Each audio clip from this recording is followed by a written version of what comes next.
नमस्कार मित्रों, समझे आज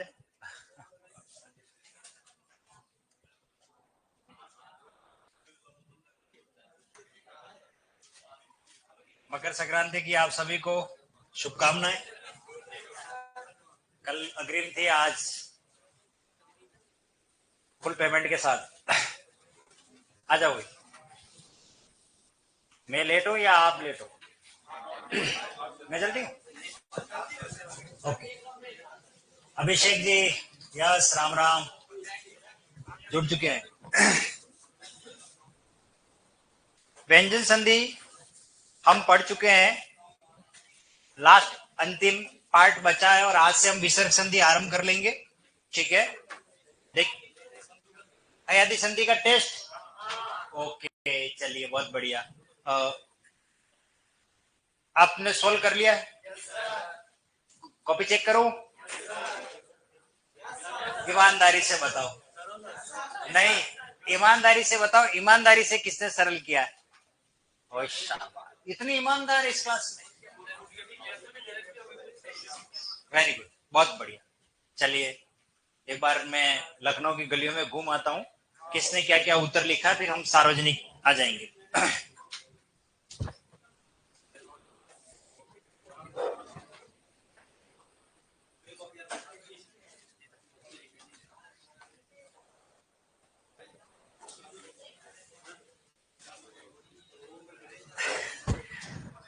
ईमानदारी से तो नहीं किया है? अच्छा, ये बताओ मुझे, तो खाली इसका और इसका ये आंसर किसने?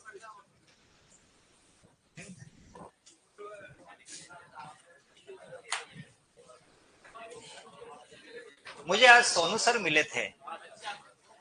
हाँ, वो बता रहे, आप लोगों ने फिर बात कही मेरी कुछ, है ना? तो वो कह रहे थे कि बच्चे बोल रहे थे कि सर आपको याद कर रहे थे, तो आप लोगों ने क्या कहा? नहीं, वो मुझे कह रहे थे वापस। हाँ, क्या बोला? हाँ, नहीं नहीं, वास्तव में बहुत अच्छे हैं और अभी भी मिले मुझे, और उनको मैं देखता हूँ तो मुझे मतलब ऑटोमेटिक एक एनर्जी संचार होती है। जैसे अपन कहते हैं ना, किसी तेजस्वी ओजस्वी पुरुष को देखने के बाद हमारे अंदर एक एनर्जी आ जाती है, और कोई ऐसा मरियल सा व्यक्ति मिल जाता है तो ऑटोमेटिक ही हमारे अंदर उत्साह खत्म हो जाता है। बस यही है। पीछे आपके क्या कोई आईसीयू में भर्ती है क्या? तो फिर आप खुद ही समस्या का समाधान कर रहे हो। मैं आ गया हूँ, ठीक है। चलो, हाँ, लाओ, एक काम करते हैं, कॉपी मैंने देख लिए, सभी को राम राम में जब भी जुड़ गए मेरे बलराम भैया, खुशहाल, कुलदीप जी। ला, अब मुझे शब्द बोल दो फटाफट, एक शब्द ही दे दो, मैं तो डायरेक्ट कर लूंगा। शब्द पहला क्या था हमारा? शयन। अब पूरा दिमाग यहीं लगाएं आप, ठीक है। ध्वनि पहचानो, कौन सी आ रही है? अय। कुछ भी नहीं करना, अय की ध्वनि आ रही है तो ये बनेगा शे, और य के अंदर स्वर कौन है? अ, और शे प्लस अन क्या बनेगा? शय। ये किस किसने किया है? सही है, क्या बात, सीख गए आप लोग। अगला क्या है? पवित्र, और पवित्र का हो जाता है पो धन इत्र। किसी ऑनलाइन वाले ने ये सवाल भी किया था मुझे कि सर पवित्र का संधि विच्छेद।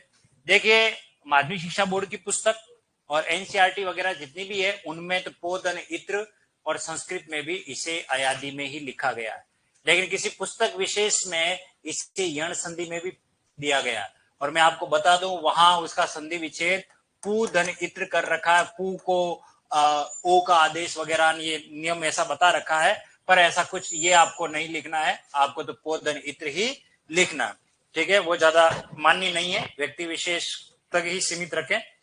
अगला देखिए, भावुक शब्द है, तो ये आ जाएगा, आव की ध्वनि आ रही है, भाव, और इधर आ जाएगा अक। किस किसने लिखा है? गलत। हाँ, तो हाथ काहे खड़े कर रहे हो? ओ, ओके। कुशाल और कुशल, अंग्रेजी में यही दिक्कत होती है बेटा। अच्छा, ओके, मैं आपको कुशल ही कहूंगा। तो भाव प्लस अक नहीं होगा और भाव धन उक हो जाएगा, ये राइट होगा। ये मैंने जानबूझ के किया ताकि आप लोगों के देखें कि आप लोग देखो, ये देखो हुआ गलती हुई है, हाँ सही है। तो भाव धन उक। अगला शब्द क्या है? नायिका। इसका संधि विच्छेद नए धन इक्का, ई कैसी? छोटी, सही है। रचयिता, रचे प्लस ईता, ये इसका संधि विच्छेद होगा। ओके, यही किया है, सही है। अगला क्या है? विनायक या विनय, ये आएगा और क्या आ जाएगा? अक। यही किया आप लोगों ने सब। ये तो कल टेस्ट लेते तो ठीक रहता, कल इस मेरे को चेक करना चाहिए। ईमानदारी पे मुझे शक हो रहा है ठीक है, कोई बात नहीं, अच्छा किया आपने। हवन का क्या होगा? हो प्लस अन, शाबाश। अगला क्या आ रहा है? श्रावण। श्रावण देखिए, मैंने आपको कहा था, मैंने आपको जब मैं ईरी रश वाला नियम पढ़ा रहा था तब मैंने एक बात कही थी कि एक शब्द अयादि संधि में भी आता है इसी नियम को फॉलो करते हुए, और वहां ये नियम उसमें आ जाता है। तो कहाँ किया था? वो शब्द था श्रावण, और यह आता है स्त्रव, और इधर आ जाएगा अन। अब आप देखिए, ये जो न है ना, इस र के प्रभाव के कारण किस में बदलता है? अण में बदलता है।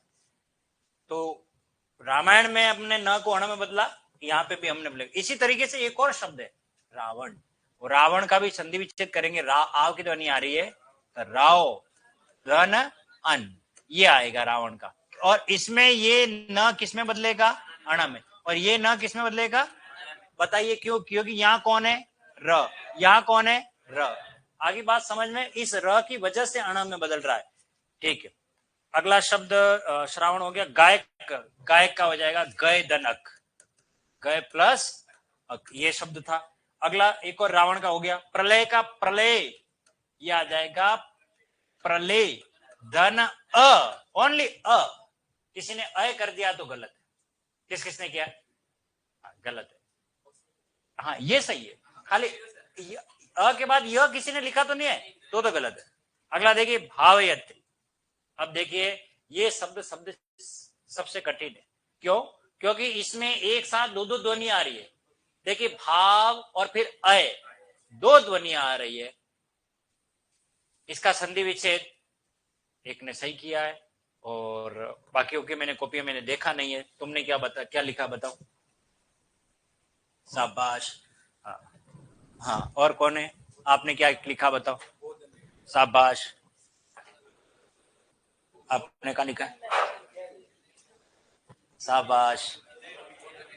हाँ, ओके।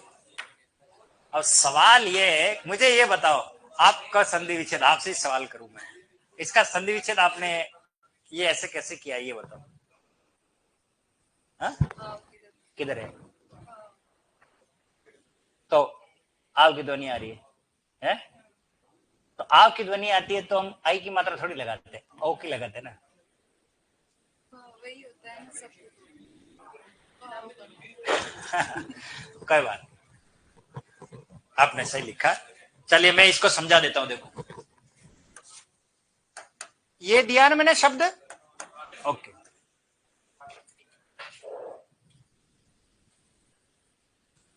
ओके, कोई नहीं, मैं सम्मान देने के लिए अभिषेक जी लगाता हूं, मुझे अच्छा लगता है, ठीक है। हाँ, कोई बात नहीं है, जी लगाने से जी घबराता नहीं है ना। हाँ, लेकिन उनका कहना भी सही है कि विद्यार्थी हैं और उसको नाम से भी पुकार लें तो ज्यादा आत्मीयता रहती है। ओ ठीक है, तो अभिषेक मैं आपको जी नहीं कहूंगा ठीक है, अभिषेक ने अच्छी बात कही है। हमेशा बड़े जो होते हैं वो छोटों का नाम लेकर के, लेकिन अपने संस्कार है, जी लगा लेते हैं। तो कोई जी मेरे जेब से तो दे ही नहीं रहा हूं, आत्मा से दे रहा हूं, तो मान लो, कोई बात नहीं, बहुत अच्छी बात है। चलिए, ये क्या लिखा है? भावयत्री। इसमें इस टाइप के जब भी प्रश्न आवे, आपको दो ही बात समझनी है। एक यहां आव की ध्वनि आ रही है, एक अय की ध्वनि आ रही है। सीधा सा नियम है, जब अय आय, अभी तक जितने उदाहरण थे, देखो चयन हो, गायक हो, नायक हो, इसमें एक ही ध्वनि आ रही उन चार में से। लेकिन ये एक ऐसा यूनिक उदाहरण है जिसमें अय आय अव में से कोई दो ध्वनियां आ रही है। तो इसका नियम सीधा ये कहता है कि पहली ध्वनि से इसका संधि विच्छेद न करके दूसरी वाली ध्वनि से करें। तो दूसरी वाली ध्वनि कौन सी आ रही है? अय। अय, अय की ध्वनि आ रही, अय की ध्वनि आती है तो हमें इसे क्या लिखना पड़ेगा? भावे। ठीक है, अय की ध्वनि के लिए क्या करने? भावे।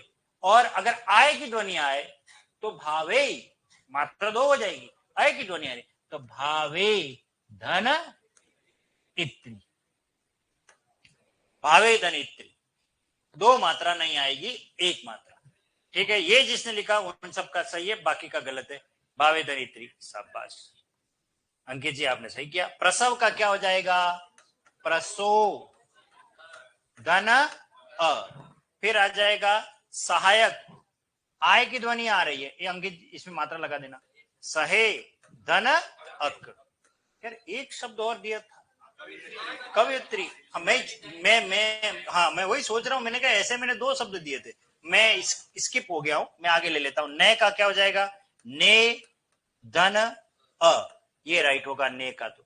और भाव का भाव प्लस अ, ये राइट होगा। और कवियत्री देखो, कव, ये शब्द ऐसा है, कवित्री, तो कवित्री तो अव और अय की ध्वनि आ रही है, तो बस कुछ नहीं करना है। सेकंड ध्वनि कौन है? कवे, कवे, और इधर क्या आ जाएगा? इत्री। ये दोनों इंपॉर्टेंट लगा दो। अगर मुझे पेपर बनाने के लिए कहेंगे तो मैं इन दोनों से ही प्रश्न पूछूंगा, और दोनों को याद कर लेना बढ़िया कि सेकंड जो ध्वनि आती है उससे हमको इसका क्या करना है? संधि विच्छेद करना है। चलिए, बहुत बढ़िया, आपने अच्छा परफॉर्मेंस दिया इसमें, सबके लगभग। विधायक, ओके, विधायक का कुछ नहीं करना, यह आ जाएगा विधेय धन अक, विधेय धन अक से बनेगा विधायक। ओके, चलो अब लाइव वाले जितने भी हैं वो आप ऑनलाइन वाले, आप एक बार कोई भी आप कमेंट मत करना, क्योंकि अब मैं सीधे आज के कंटेंट पे आ रहा हूं। ये तो कल हमने प्रश्न दिया था। ओके ओके, अब आप कॉपी बंद कर लीजिए। आज बैक टू बैक 2 नियम पढ़ाने के बाद फिर मैं आपको लिखवाऊंगा। बहुत छोटा सा नियम है और यहां से शब्द शुद्धि से संबंधित प्रश्न बनता है, और ये व्यंजन संधि का लास्ट नियम है। फिर हम इसके बाद आगे विसर्ग संधि पर भी जाएंगे। हाँ, आज विसर्ग संधि बहुत छोटी संधि है, कोई ज्यादा बड़ी संधि नहीं है। देखिए नियम क्या कह रहा है, ये ध्वनि हमारी द की ध्वनि, और इसके बाद अघोष की ध्वनि आ रही है। और अघोष कौन है? क, त, प, स। ये देखिए सारे के सारे कौन है? अघोष। अभी तक हम घोष के बारे में बात कर रहे थे, अब हम अघोष वर्ण लेकर के आए। अगर द के बाद ये वाली ध्वनि अगर आती है तो अभी तक उद से हम संधि खूब पढ़ रहे थे। क्यों वहां? क्योंकि हमें त मिल रहा था या च मिल रहा था, तो हम उसको उद से कर रहे थे। लेकिन उद्गम जैसे शब्द का संधि विच्छेद आप किससे करोगे? उत से करोगे तो ही उद्गम बन सकता है, नहीं तो उत से करोगे तो नहीं बनेगा, क्योंकि वो व्यंजन संधि का क चट त प वाला नियम लागू हो जाता है। तो अब यहाँ क्या नियम है? सीधा है कि द के बाद अगर ये कोई ध्वनि आती है तो ये द किसमें बदलेगा? त में। द हमेशा त में बदलेगा। द किसमें बदलेगा? त में। और ये जो क है वो है वैसा का वैसा रहेगा, ये त है वैसा का वैसा, ये प है वैसा का वैसा, और ये स है वैसा का वैसा। ऐसे ही कोई सिंपल है, कोई ज्यादा नहीं है, इसमें दिमाग नहीं लगाना है। जैसे देखिए, ये है उद और इधर आ गया कंठा, तो ये क्या बनेगा? उत्कंठा। इस तरीके से बने उद धन कंठा से क्या बनेगा? उत्कंठा। इस एक एक उदाहरण पहले सबका ले लेते हैं, फिर उसके बाद डिटेल से लेंगे। इसी प्रकार देखिए, यह है उद और इधर आ गया तर, क्या बनेगा? उत्तर। अच्छा मुझे बताओ, अगर परीक्षा में उत्तर शब्द आए उसका संधि विच्छेद करना है तो क्या हम उत से संधि कर सकते हैं? नहीं कर सकते। मैंने आपको वो ट्रिक समझाई है कि त आवे तो द से करो, ऑटोमेटिक रूल सेट हो जाएगा, इसमें उलझना नहीं है। ये देखो त आ गया तो द से ही होगा। अगर आप त से करोगे तो फिर वो तो संयोग हो जाएगा, संधि नहीं मानी जाएगी। उद प्लस तर से क्या बन गया? उत्तर। इसी प्रकार से देखिए, ये है उद और इधर आ रहा है पन्न, तो क्या बनेगा? ये आ जाएगा उत्पन्न, बस सिंपल है। इसी प्रकार से देखिए, ये है उद और इधर आ गया सव, बताओ क्या बनेगा? उत्सव। ये बन गया उत्सव। इस तरीके से अब कुछ शब्द ले लेते हैं इस रूल को लेकर के, जो संधि विच्छेद में अक्सर पूछे जाते हैं। जैसे देखिए ये आ गया तत्काल, एक शब्द है तत्काल। इसी प्रकार से देखिए तत्क्षण, ठीक है। इसी प्रकार से देखिए एक और है उत्क्षिप्त, उत्क्षिप्त। इसी प्रकार ये उपनिषद काल, उपनिषद काल, इस तरीके से शब्द है, ठीक है।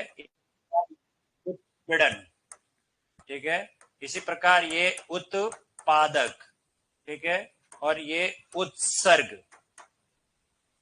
तो तत्काल का संधि विच्छेद करोगे तो क्या बनेगा? तो तत् करे तद करे, हाँ यहां तद आएगा, जबकि तद से कोई संधि बनती नहीं है, लेकिन संधि बनाने के लिए हमें तद से, अगर संधि में पूछा गया तो आपको तद प्लस क्या लिखना पड़ेगा? काल, ए बनेगा। तत्क्षण का क्या बनेगा?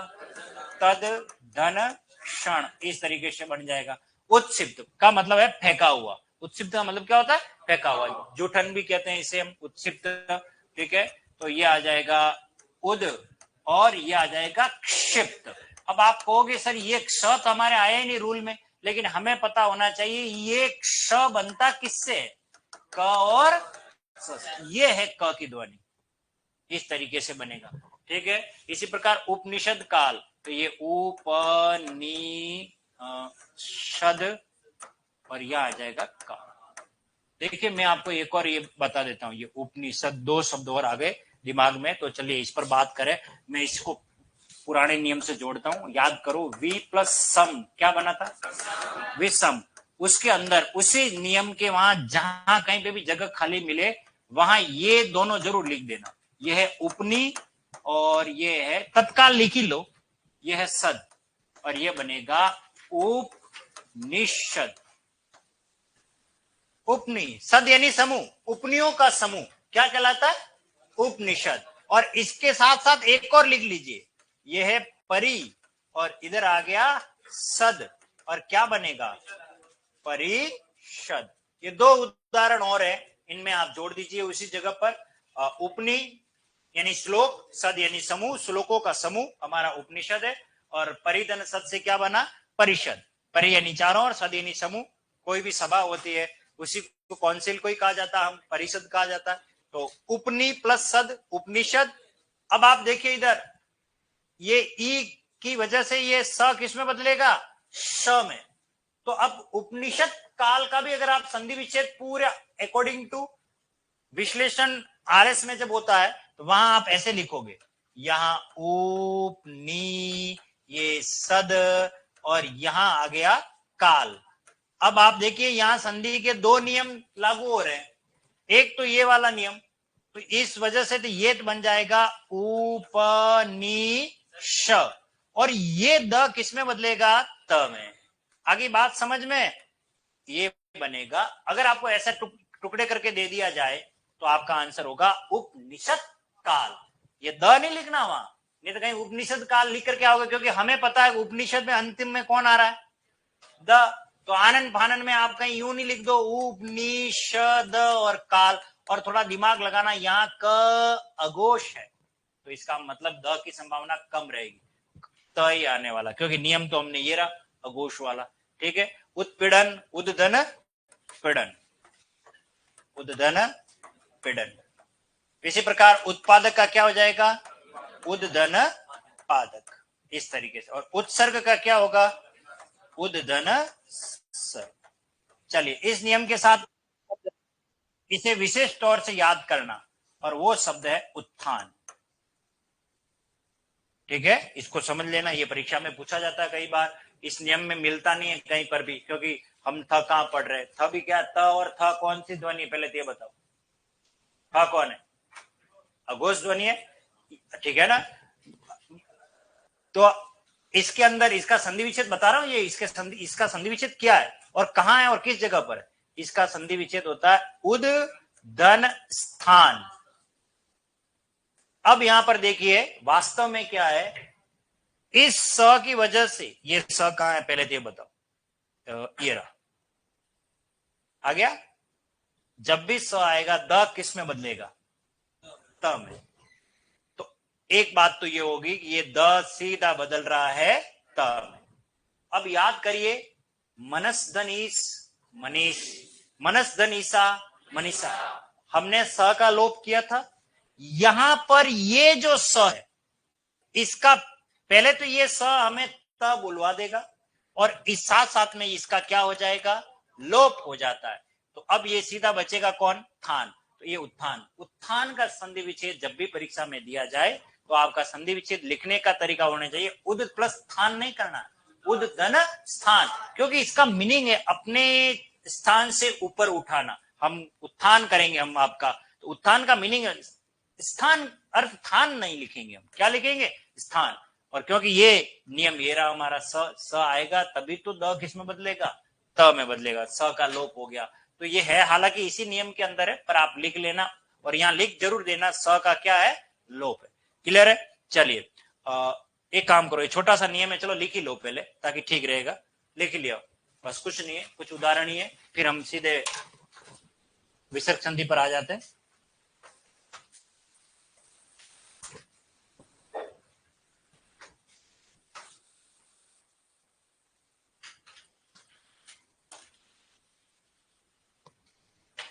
हाँ बिल्कुल कुशल जी, उच्छिष्ट और उत्क्षिप्त में बहुत अंतर है, बिल्कुल सही कहा आपने।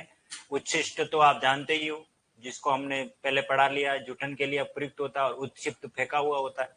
ठीक है, ये ध्यान रखना, ड और ढ के नीचे जो बिंदी होती है वो उत्क्षिप्त कहलाती है। तत्पर, तदधन पर, तत्परायण, बिल्कुल राहुल जी आपने सही क्वेश्चन पुटअप किया। संसद सदस्य, संसद सत्र, यस, इसी के अंदर लिखना चाहो तो बहुत अच्छा उदाहरण है ये है सन और ये है सद, वेरी मोस्ट इंपोर्टेंट है, आरपीएससी आरएस में आया हुआ है, और इसे तो आप लॉक कर ही लेना। ये कमबख्त संधि में नहीं पूछेंगे, ये शब्द शुद्धि में पूछेंगे। ये जनरली हम संसद में द लिख देते हैं तो साथ में सदस्य भी जोड़ देते हैं, पर नहीं जोड़ना है। जब भी संधि करेंगे तो ये बनेगा संसद सदस्य, ये राइट है, संसद सत्र, संसद सत्र हो जाएगा, संसद सदस्य हो जाएगा, द नहीं लिखना है। अगर आपको परीक्षा में शब्द शुद्धि में संसद सदस्य लिखा हुआ मिल जाए तो इसे कतई राइट नहीं करना, ये तो गलत, क्योंकि स अघोष है तो द फिर त में बदलेगा, इसलिए संसद सदस्य आएगा। ठीक है, बहुत बढ़िया। चलिए फेंको तुम, तो मैं फ्री हूं। और कोई क्वेश्चन? चलो ठीक है। हाँ, एक और इसके साथ याद आ गया, लिख लेना बाद में उदाहरण। एक उत्कीर्ण होता है, ये शब्द मोस्ट इंपोर्टेंट है, ये आपको पूछेंगे संधि विच्छेद में। उत्कोच, ये उद्धन कोच से बनता है और इसका मीनिंग होता है, पारिभाषिक शब्दावली में मैं पढ़ाऊंगा आपको, जिसको कहते हैं ब्राइब, रिश्वत, रिश्वत घूस, जानते हो रिश्वत, बस हाँ, कौन जानते, सभी जानते हैं रिश्वत। उत्कोच, हाँ, रिश्वत सबसे खतरनाक बीमारी है रिश्वत। हाँ, उत्कोच उस रिश्वत को कहा जाता है जिसे इंग्लिश में कहते हैं ब्राइब। क्या बोलते हैं, ब्राइब। ठीक है, उत्कोच कहते हैं, घूस बोलते हैं। उद्दन कोच, उत्कीर्ण, उद्दन किर्ण, उत्कीर्ण, उत्कंठा, वैसे ही जाइए, उद्दन किर्ण। नियम लिख लीजिए एक बार तो फिर आगे चलते हैं। रिश्वत को कहा जाता है। नमस्ते का तो प्रदीप जी हम अभी टेम है संधि विच्छेद आने में। ठीक है, अभी हम पढ़ाएंगे नमस्ते, नमः दंते, नमः दनकार, अभी विसर्ग संधि में पढ़ाएंगे। ये नमस्ते विसर्ग संधि का उदाहरण है। नमः दंते, नमन है उनको जो हमसे उम्र में बड़े हैं और अनुभव में बड़े हैं। उत्कीर्ण का, उद्दन किरण लिख दिया बेटा मैंने। रामदयाल जी देखिए, लिख लिया है। आज विजय श्री का आशीर्वाद देंगे आप सभी को, ठीक है, आप बिल्कुल वे पहले लिख तो लो, ठीक है। चलिए, हाँ नहीं नहीं, ये वाला पन्ना लिख दिया, यूं कह रहा हूं, ये तो हो गया। चलो ये उदाहरण लिख लो फटाफट। तत्काल, तत्क्षण, तत्पर का भी संधि विच्छेद वैसे होगा, तदधन पर से क्या बनेगा, तत्पर, लिख लो, तद प्लस पर। तत्पुरुष, तदधन पुरुष, ठीक है, तत्पुरुष का संधि विच्छेद, तदधन पर तत्पर। लेकिन जब हम तत्पुरुष समास पढ़ेंगे तब अलग करेंगे इसका विश्लेषण। ये तो हो जाएगा तत्पर, बराबर मत करना इसके लिए। तो तदधन पुरुष, तत्धन पुरुष, क्योंकि अगर हम संधि करेंगे तो तद से करेंगे, बाकी इसका अर्थ निकालना है तो तत् से करना पड़ेगा।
संसद सत्र का संधि विच्छेद तो कुछ भी नहीं करना है, संसद प्लस सत्र करना है, उत्सर्ग का उद्धन सर्ग करना है।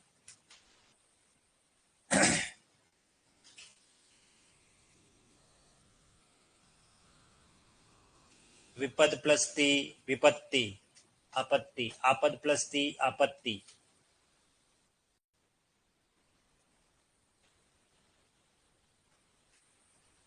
लिख लिया सभी ने? बस अब ये लिखने के बाद आप कॉपी बंद कर लीजिए, क्योंकि अब आपको लिखना नहीं है, अब आपको सुनना है। क्योंकि हम जिस संधि पर आ रहे हैं वो संधि सबसे आसान संधि है, तो आसान होते हुए भी कई बार हम गलती कर लेते हैं, और वो संधि में हमको क्या बातें याद रखनी है वो मैं आपको बताने वाला हूं। ये लिख लिया सभी ने? ओके, चलिए अब हम बात कर रहे हैं विसर्ग संधि पर। ठीक है, विशेष तौर से इसको सुनना है, विसर्ग संधि को। इसमें आपको क्या चीज सबसे ज्यादा सीखनी है? विसर्ग संधि। देखिए, विसर्ग संधि की बात करते हमारे दिमाग में एक ही बात आनी चाहिए, विसर्ग कहीं न कहीं प्रभावित होगा। सारा मसला विसर्ग का। इसका मतलब हमें इन दो बिंदुओं पर हमें ध्यान देना। अब ये दो बिंदु कब कब किस किस स्थिति में आते हैं और कैसे परिवर्तन करते हैं ध्वनि में, उसके कुछ रूल है। या तो उन रूल को समझ लें या फिर उन सभी शब्दों को समझ लें जो विसर्ग संधि में प्रयुक्त होते हैं। बहुत आसान तरीका है, कुछ चंद शब्द ही हैं विसर्ग संधि में। मैं जहां तक जानता हूं विसर्ग संधि में बहुत कम से कम 10 से 15 ऐसे शब्द प्रचलित जिन पर प्रश्न बनते हैं। तो आप उन शब्दों को पहचान लें कि कौन कौन से शब्द ऐसे हैं जो विसर्ग संधि में प्रयुक्त हो रहे हैं। ठीक है ना? तो हम सीधा कह सकते हैं किसमें विसर्ग संधि है कि इसमें विसर्ग संधि। अभी उदाहरण देके मैं आपको समझाऊंगा। एक बात तो ये। दूसरी बात ये, विसर्ग संधि में महत्वपूर्ण दो ही नियम, सबसे इंपॉर्टेंट नियम जो परीक्षाओं में पूछे जा सकते हैं, वो दो नियम। हालांकि मैं छोटे छोटे 2-3 नियम और है वो भी मैं पढ़ा दूंगा, लेकिन उन दो नियमों पर मैं ज्यादा बात करूंगा, क्योंकि गलती कहां होगी, हम बहुत सारे छोटे नियमों को हम नजरअंदाज कर देते हैं, उन्हीं में से कई बार प्रश्न आ भी जाता। विसर्ग संधि पढ़ने से पहले मैं दो शब्द लिख रहा हूं, क्योंकि मेरा पहला नियम वही है, उन दोनों शब्दों के बीच में तुलना करवाना कि आप गलती कहां करेंगे, कर सकते हैं और बच्चे गलती कहां करेंगे। देखिए, मैं एक शब्द लिख रहा हूं परोपकार, और एक शब्द लिख रहा हूं मनोविज्ञान। परोपकार और मनोविज्ञान, ये नियम, ये शब्द पढ़ाने से पहले मैं नियम पर आ रहा हूं। ठीक है, देखिए विसर्ग संधि का पहला नियम पढ़ा रहा हूं। अगर विसर्ग के बाद घोष व्यंजन है, घोष व्यंजन है, या फिर कोई स्वर अ से निर्मित कोई शब्द है, यानी स्वर अ, सिर्फ स्वर अ की बात करो तो ये विसर्ग बदल जाता है ओ में। और अगर अ है तो विसर्ग और अ दोनों मिलके किस में बनाएंगे? ओ में बदलेंगे। बात समझ में आ गई है? अब आप देखिए जो सवाल आपसे किया जा रहा है वो ये है, आपको पता पूरे संधि प्रकरण में ओ की ध्वनि सिर्फ 2 जगह मिलती है हमें।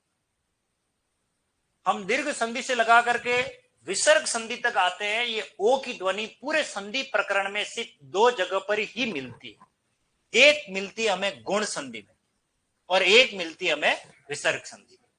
हम कैसे दोनों में अंतर करें कि कौन गुण संधि का है और कौन विसर्ग संधि का, यह है मसला। देखिए परोपकार ओ की ध्वनि आ रही है, मनोविज्ञान ओ की ध्वनि आ रही है, तो दोनों में तो ओ की ध्वनि आ रही है, हम कैसे जस्टिफाई करेंगे? तो सीधा यह है। अब बात करते हैं गुण संधि की। तो गुण संधि के लिए नियम यह था कि आ के बाद आना चाहिए उ, तो ओ बनेगा। तो यहां ऊ का कोई स्थान नहीं है। अगर परीक्षा में किसी शब्द का टुकड़ा करने पर या टुकड़े करने पर हमें ऊ की ध्वनि आ रही है, वो गुण संधि का उदाहरण होगा, भले ही वो ओ आ रहा हो। इसमें आपको पेपर सेटर वाल कहां से प्रश्न पूछेगा? वो ये पूछेगा किस विकल्प में सभी उदाहरण विसर्ग संधि के। मैं दावे के साथ कहूंगा इसमें आपको गुण संधि के उदाहरण मिक्स किए जाएंगे जानबूझकर, क्योंकि ओ की ध्वनि आ रही है। मनोविज्ञान, मनोदशा, मनोरोग, मनोभाव, मनोनीत, मनोहर, सब जगह मनो शब्द आ रहा है, ओ की ध्वनि आ रही है क्योंकि वो विसर्ग संधि से बन रहे। लेकिन परोपकार, ज्ञानोदय, सूर्योदय, ओ की ध्वनि तो आ रही है, परंतु ज्ञान धन उदय, सूर्य धन उदय, परधन उपकार। बात समझ में आ गई? इसका मतलब यह है कि आपको इस संधि में गुण संधि को दिमाग में रखना है कि आपको गुण संधि का कोई क्वेश्चन अगर मतलब शब्द दिया जा रहा है तो वो विसर्ग संधि में नहीं लाना है। और आप टुकड़े करो तो एक बात और ध्यान रखना, क्या वो घोष व्यंजन से उसको विभाजन कर रहे हैं या स्वर अ से विभाजन कर रहे हैं, तब तो निश्चित तौर पर वो ओ बन रहा होगा, लेकिन आगे हमें विसर्ग मिलना चाहिए तभी बनेगा, बाकी नहीं बनेगा। अब कुछ उदाहरण इसको लेकर के चलते। तो अब इसी की बात करें तो देखिए इसका संधि विच्छेद पर प्लस उपकार। देखो यहां स्वर कौन आया? वो आया, यहां ऊ का स्थान ही नहीं है, तो ये गुण संधि का उदाहरण हो गया। मनोविज्ञान, मनः धन विज्ञान, तो देखो विसर्ग के बाद व आ रहा है और वह कौन है? घोष ध्वनि, तो ये किस में बदलेगा? ओ में, ये बनेगा। अब इसको उदाहरण से पहले अ के उदाहरण समझ लेते हैं, फिर घोष व्यंजनों पर आएंगे। चलिए सबसे पहले ये सरल है वही ले लेते हैं। यह है मन और इधर आ रहा है अनुसार। पहले नियमानुसार चलते हैं, विसर्ग के बाद अ, दोनों मिलाएंगे कौन? ओ, और ये बनेगा मनोनुसार। इसका अर्थ होता है मन के अनुसार। ये ध्यान रखना, ये समास में भी पूछा जाएगा, विग्रह पूछा जाएगा। मनो अनुसार का विग्रह क्या होता है? देखिए आजकल रीट के पैटर्न पर कृषि परिवेक्ष में भी प्रश्न आने लग गए कि किस विकल्प में संधि और समास दोनों है। इसमें संधि भी है और समास भी है। मन के अनुसार, काके की मैं आपको तत्पुरुष में पढ़ाऊंगा, ठीक है, षष्ठी तत्पुरुष है अर्थात तत्पुरुष समास है, तो मन के अनुसार हम वो बाद में बात करेंगे। इसमें कहां के आ रहा है, कहां अनुसार अव्यय के रूप में भी आ रहा है, उस पर भी बात करेंगे। तो मनो अनुसार का विग्रह होता है मन के अनुसार। इसी प्रकार से देखिए अगला एक और उदाहरण, ये है मन और इधर आ रहा है अभिलाषा। क्या बनेगा? मनोभिलाषा, अर्थात मन की अभिलाषा, मन की इच्छा, मन की अभिलाषा। ठीक है, एक बात तो हम सीख गए हैं कि मन से जो भी शब्द बन रहा है वो सीधा किस में जा रहा है? विसर्ग संधि में जा रहा है। तो आंख बंद करके आप लिख के भी आओगे वो विसर्ग संधि राइट हो जाएगी। क्यों? क्योंकि मन ऐसा शब्द है, जनरली आपको सबसे ज्यादा उदाहरण कहां मिलने वाले? विसर्ग संधि। इसका मतलब हम उस शब्द को करीब जा रहे हैं, अपने करीब ला रहे हैं। एक शब्द हमने पकड़ लिया, वो शब्द कौन सा पकड़ा है? मन। तो मन से खूब सारे शब्द बनेंगे। अभी खाली मैं अ वाले उदाहरण लेकर के आ रहा हूं, बाकी मन के व्यंजन के साथ कहां कहां संधि होती है उस पर भी बात करेंगे। मन एक शब्द हो गया, मन ठीक है, अब मैं आपको ये टुकड़े नहीं दे रहा हूं, मैं ऐसा शब्द दे रहा हूं। मान लीजिए कोई पेपर सेटर ऐसा है जो डायरेक्ट शब्द दे रहे, मनोनुकूल, ये एक शब्द दे दिया, मनोनुकूल, तो बताइए इसका क्या होगा? तो आप क्या मन प्लस अनुकूल तो नहीं करोगे? कई गुण संधि में ऊ आता था, थोड़ा दिमाग लगाना है, अर्थ क्या निकल रहा है? ये आ जाएगा मन और इधर आ जाएगा अनुकूल। क्या अर्थ हुआ इसका? मन के अनुकूल। जो मन के अनुकूल हो उसे मनो अनुकूल कहेंगे। बात समझ में आ गई होगी मेरे ख्याल से, आपको एक क्लियर हो गया होगा कि मन से शब्द बन रहा है। इसी प्रकार से एक और शब्द देखो जो अब नया सीखेंगे हम, ये शब्द है यश। यश शब्द विसर्ग संधि में बहुत उदाहरण लेकर के बैठा हुआ है। यह है यशः और इधर आ रहा है अनुसार, और इसका संधि विच्छेद करने के बाद ये जोड़ेंगे क्या बनेगा? यशो अनुसार। इसका अर्थ क्या है? यश के अनुसार। यश कहते हैं प्रसिद्धि, कीर्ति को कहते हैं। जिसका जितना यश होता है उसके अनुसार उसको मिलता है स्थान। मान लीजिए कोई प्रोग्राम हो रहा है, उस प्रोग्राम का प्रिंसिपल है विद्यालय में, उसका स्थान केवल विद्यालय में ही हो रहा है और कोई अदर स्टाफ नहीं है, तब तो उसको स्थान कहां मिलने वाला है? सबसे बीच में, सेंटर में। लेकिन उस विद्यालय के साथ कोई उनके अधिकारी, शिक्षा अधिकारी आ गए, सीबीओ सर आ गए, तो ऐसी स्थिति में प्रोग्राम हो रहा है प्रधानाचार्य की उपस्थिति में, तो बताइए प्रधानाचार्य की सीट थोड़ी सी इधर जाएगी, सीबीओ सर आएंगे पास में, फिर सीबीओ सर के साथ जिला शिक्षा अधिकारी आ गए, तो सीबीओ सर की सीट जाएगी कि नहीं जाएगी? जिनका जितना यश है। फिर शिक्षा मंत्री जा गए तो क्या लास्ट में बैठाएंगे? मुख्यमंत्री, प्रधानमंत्री भी लाने बाकी है। तो बात समझ में आ गई, जिसको जितना यश मिलता है उसके अनुसार, ये इसका मीनिंग है, यश के अनुसार। अब उल्टा चलते हैं, मान लीजिए ये आ गया जैसे यशोभिलाषा, बताइए क्या करें इसका संधि?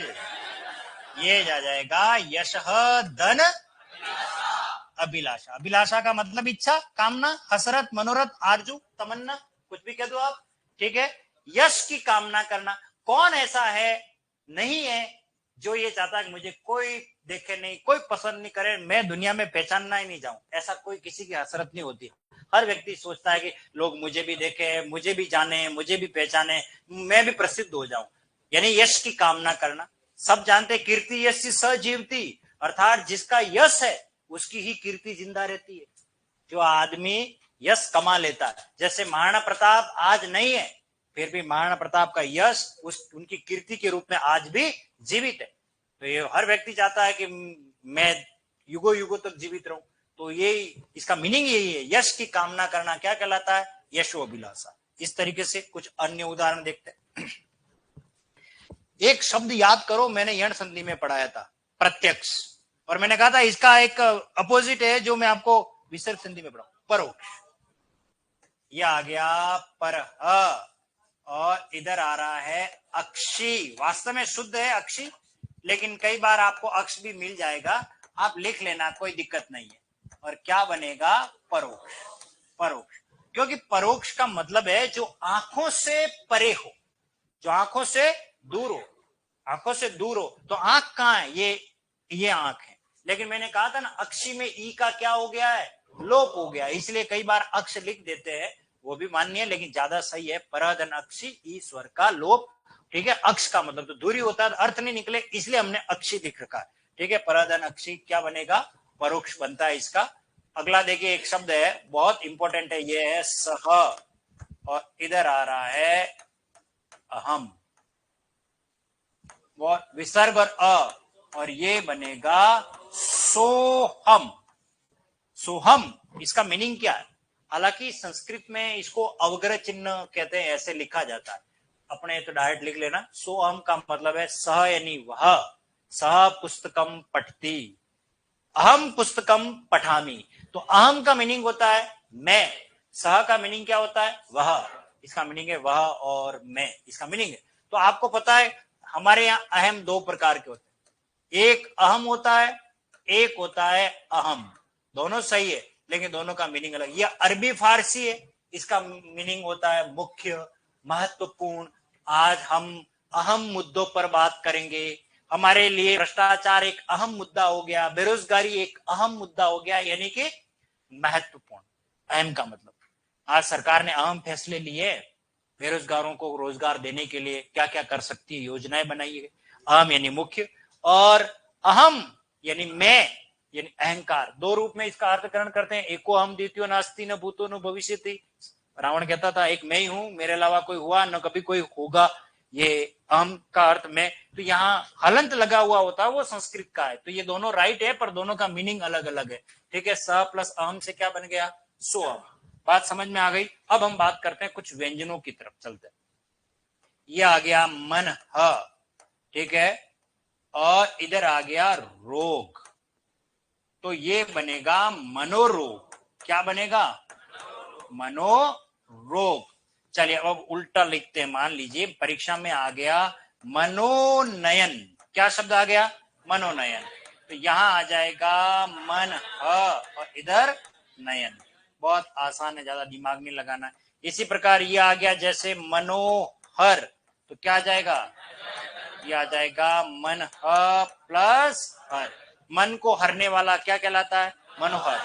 क्लियर है। इसी प्रकार से देखिए, मान लीजिए परीक्षा में आ गया मनोदशा।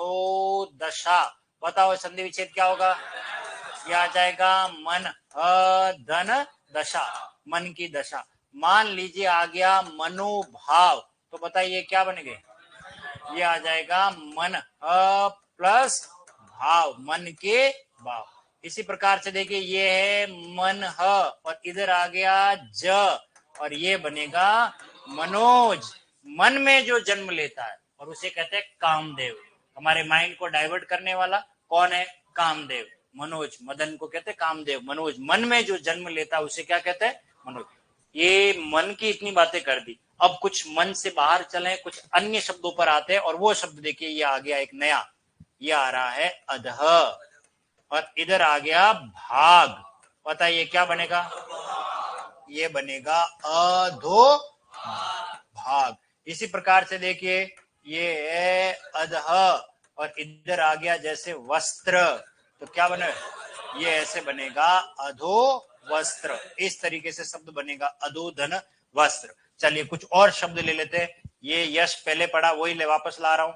ये यश और इधर आ गया दा और क्या बनेगा, यशोदा। यश को देने वाली क्या है, यशोदा यानी देना। इसी प्रकार से जब उल्टा लिखते हैं, मान लीजिए परीक्षा में आ गया यशोधरा और क्या बनेगा, यश प्लस धरा। ये शब्द आता है, ये फिर मुझे कहानी कहनी पड़ती है। हाँ हाँ, ओके, यशोधरा पर थोड़ी बात कर लेते हैं। हाँ, आप में से यशोधरा को कौन कौन जानता है?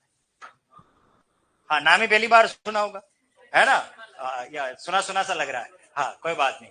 यशोधरा का मीनिंग होता है, इसके कितने अर्थ है वो समझ लीजिए। यशोधरा का सामान्य अर्थ है यश को प्रदान करने वाली धरा, जो धरती हमें यश प्रदान करती। कैसे देखिए, अगर आप कहीं अमेरिका या ऑस्ट्रेलिया या यूरोप वगैरह किसी कंट्री में जाते हो और वहां जाते आपसे कोई पूछता है विच कंट्री, आप कहोगे फ्रॉम इंडिया। फिर कहेंगे फ्रॉम इंडिया में भी किधर से, सवाल किया जाएगा आपको, है ना? तो आप कहोगे राजस्थान। क्या कहोगे, राजस्थान। देखिए राजस्थान शब्द आते ही अगले व्यक्ति के दिमाग में सिर्फ एक ही बात आएगी, क्या, वीरता, शौर्य, पराक्रम। ये ध्यान रखना, जब भी राजस्थान की बात आती है तो राजस्थान बलिदान के रूप में, वीर त्याग के रूप में, वीर भूमि के रूप में जाना जाता है राजस्थान। और उसमें भी उदयपुर मेवाड़ की बात करें तो महाराणा प्रताप की भूमि। अब आप सोचिए, मैं उदयपुर का हूं और मैं अमेरिका में जाऊं और कोई ऐसा व्यक्ति मिले और मुझे कहा तो मैं महाराणा प्रताप की पुण्य भूमि पे हूं, तो आप सोचिए उस धरती ने मुझे यश प्रदान कर दिया। किस धरती ने, उस धरती ने। उस धरती का कितना योगदान है। आप कहोगे कैलिफोर्निया, कैलिफोर्निया होगा, क्या करना है। अब कैलिफोर्निया के बारे में कोई इतिहास का कितना जानता है क्या, हा? तुर्किस्तान, बलूचिस्तान, समझे ना। देख, लेकिन आप कहोगे कि महाराष्ट्र, छत्रपति शिवाजी, है ना। तो ऑटोमेटिक अजमेर पृथ्वीराज चौहान, तो यह हमारे यहाँ पूरे भारत में कहीं न कहीं से कोई न कोई इतिहास का प्रसंग जुड़ा हुआ है, प्रसिद्धि जुड़ी हुई है। इसलिए केवल इतना ही कहना कि मैं भारत का रहने वाला हूं और भारत की बात सुनाता हूं, है प्रीत जहां की रीत सदा, मैं गीत वहां के गाता हूं। ऐसी भूमि है हमारी भारत भूमि। इसलिए यशोधरा शब्द का मीनिंग एक ही हुआ। यशोधरा सावन मास की तृतीया तिथि को भी कहते हैं। सावन मास जो आता है ना, उसकी तृतीया जो तिथि होती है, उस तिथि को भी यशोधरा कहा जाता है। और सबसे महत्वपूर्ण जो बात है, वो यशोधरा की कहानी सुना इसलिए रहा हूं क्योंकि मुझे अच्छी तरीके से याद है कि कक्षा 11 में मैथिली शरण गुप्त का एक खंड काव्य चलता था, यशोधरा। जैसे कई बार किसी ने नहुष नाम का एक ग्रंथ चलता था, उसको पढ़ा हो, तो कभी कभी ऐसे छोटे छोटे मतलब यूं कह सकते हो खंड काव्य दे दिए जाते, वो बच्चों को पाठ्यक्रम में जोड़ दिए जाते हैं, उसको पढ़ते हैं। तो यशोधरा मैंने पढ़ा हुआ है और अब मैंने कॉलेज के बच्चों को भी पढ़ाया। इसमें क्या कहानी है, इस पर थोड़ी बात करता हूं। तो कहानी आरंभ होती है, सरस्वती प्रकाशन एक अखबार निकलता था जिसका प्रकाशन किया था महावीर प्रसाद द्विवेदी ने 1903 से 1920 तक। इस घटनाक्रम में बात यह होती है कि जितने भी हमारे नारी के उपेक्षित पात्र हुए, उपेक्षित का मतलब जिस पर साहित्यकारों ने कभी गहराई से बात नहीं की, उन नारी पर बात करनी है। और उनके लिए मैथिली शरण गुप्त को उन्होंने चुना। खड़ी बोली हिंदी में लिखने वाले हमारे मैथिली शरण गुप्त कवि हुए, बहुत अच्छी कविता लिखते थे, कवि थे वो। तो उनको ये जब महावीर प्रसाद द्विवेदी ने कहा कि तुम खड़ी बोली में उपेक्षित नारी पात्र जो भी हैं इन पर लिखो। देखिए, रामायण की बात करते तो रामायण में सीता है, केंद्र बिंदु पर है। सीता के इर्द गिर्द पूरी रामायण खत्म हो जाती है, कहानी वहीं खत्म होती है। लेकिन इस सीता के साथ में एक और नायिका है जिसका कोई दोष नहीं है, जिसने भी 14 वर्ष पति के वियोग में अपनी जिंदगी निकाल दी, वह है लक्ष्मण की पत्नी। लेकिन उसका कहीं जिक्र नहीं होता, 2-3 जगह जिक्र होता है। उस उर्मिला पर उन्होंने, क्योंकि उपेक्षित पात्र है, उन्होंने एक खंड काव्य की जगह पर उन्होंने एक महाकाव्य लिखा जिसका नाम था साकेत। क्या लिखा?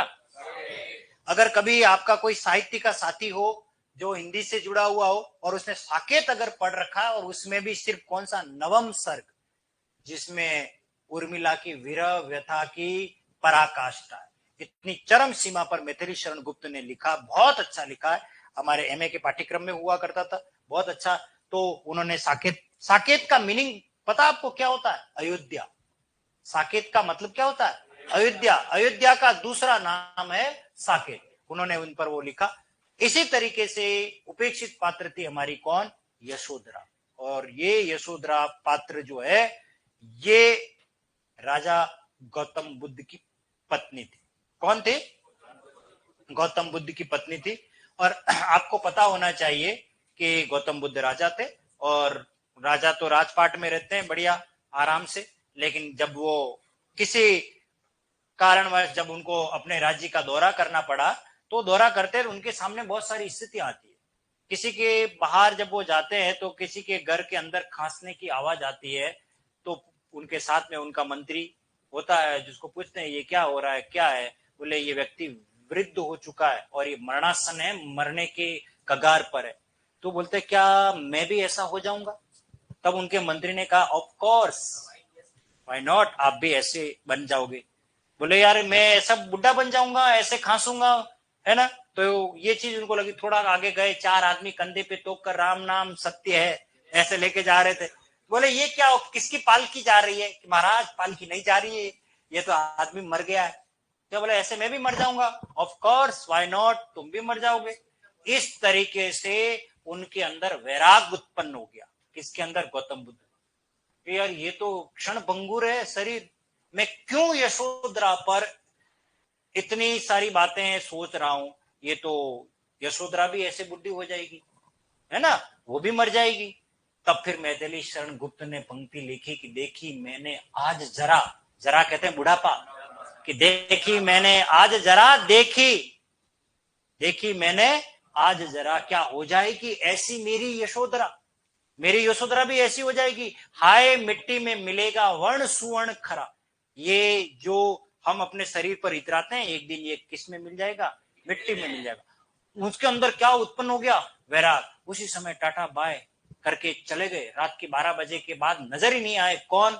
गौतम बुद्ध। अब बिना कुछ कहे पत्नी को पता भी नहीं, उस पत्नी का क्या दोस्त? बताओ, कोई दोस्त था क्या?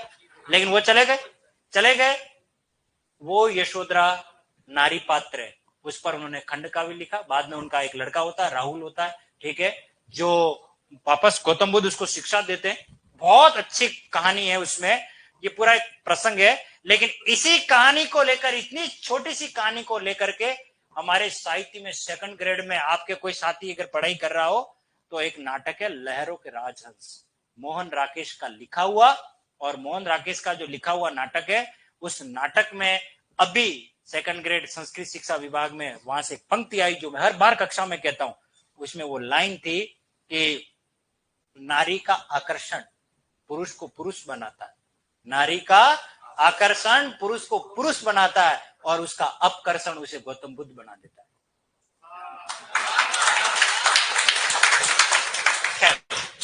पहली बात तो बात तो कर ही रहे हो, पर इसका मतलब समझे क्या? मतलब अपन को नहीं समझता, अपने तो आकर्षण प्रतिकर्षण ये समझ में आया। चलो तो आगे कुछ उदाहरण और ले लेते हैं। यशोधरा, यश को प्रभात करने वाली। आगे टाइम हो गया क्या? इसके बाद क्लास होती है तुम्हारी? ओके, तो फिर कल ले ले, इसको कंटिन्यू कर ले। कल इसी को लिखवा दूंगा मैं। ओके चलिए।